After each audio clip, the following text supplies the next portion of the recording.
Tefe dönüp birsine, bir evin üstünden ulduz sürüşü,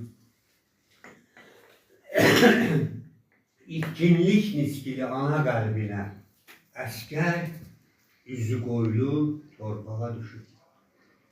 Analar dünyaya layla sepibler, laylalar davanı belki yatırda, orada tam üstüne cumubdur asker, diksinip bir evin sükutu burada.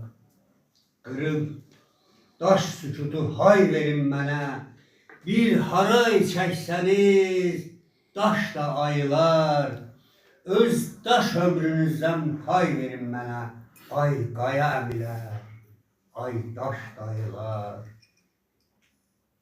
Hünere, gayrete səsləyir bizi, önünde an içək her akşam seher.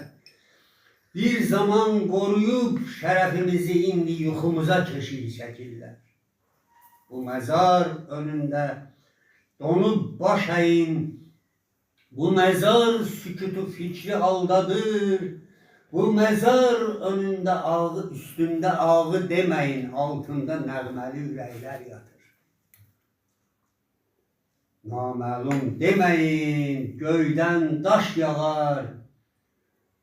Bu mermer abidə hayatın ardı. Şöhrət istəsəydi daşa, torpağa, adını yazmağa macal tapardı. Adını da yazmıyor. Halal olsun ey Allah. Yaradı be, yaradı.